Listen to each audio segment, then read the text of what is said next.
These are my bookish pet peeves. Little things that I find to be quite annoying in books or about being a reader. I haven't been a reader for very long. I didn't grow up reading. This is a newfound hobby of mine about 4 years ago or so. I didn't really learn how to read until about grade 9 or so. So it's really quite new to me. But these are some pet peeves of mine. Pet peeves of mine in my newfound hobby, my passion, making videos about reading as well. It's growing into hopefully something that could potentially give money to me, and also just freedom's good. So anyways, bookish pet peeve number 1. There's 2 that I kind of have accumulated right now in my little head here. Okay, bookish pet peeve number 1, we all know what it is. It's stickers on books that can't be removed.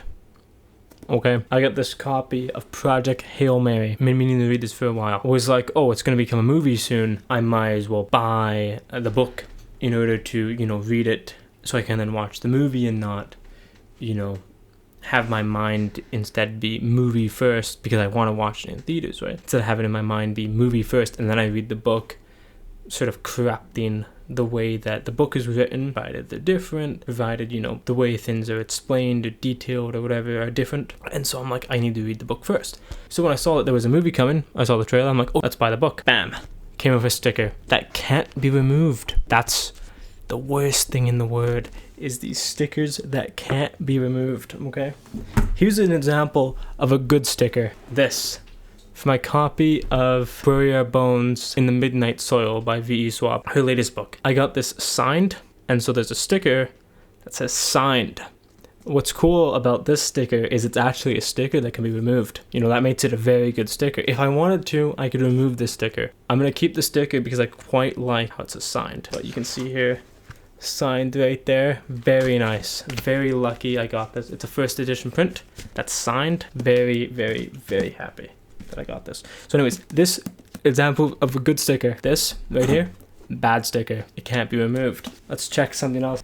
This right here, this is also an example of a good sticker. It's the 100th anniversary for The Great Gatsby. Now, the reason I like this sticker is because I like to know, okay, this edition is the 100th anniversary edition, but then also it complements the cover, I believe, quite nicely.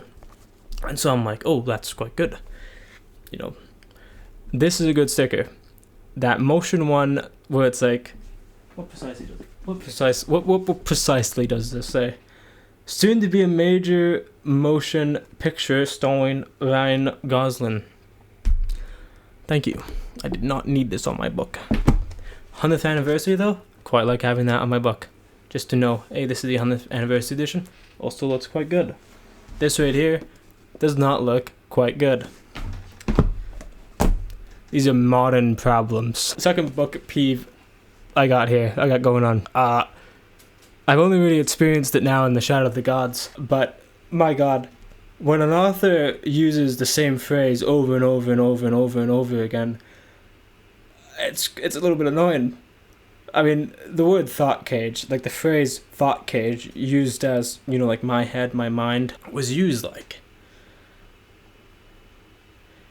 over 50 times, I gotta say. Like, it was used a lot. Alright, John Gwynne loves the word thought cage. Couldn't believe it when I was reading this. I was like, oh my god, another pet peeve just came in my mind. Okay, so John Gwynne,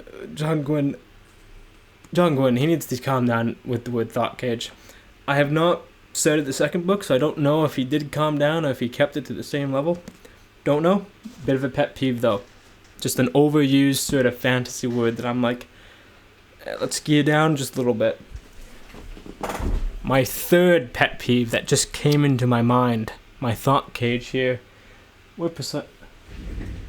I must find the book. It comes from A Farewell to Arms by Ernest Hemingway. I've had to read this book 2 times now, and each time I'm like, I can't do it, because Ernest Hemingway's way of writing is very reliant and heavy on an. So it's like, the first page alone, I believe, has too many ands. Let me tell you, way too many. We're going to count the number of ands on the first page.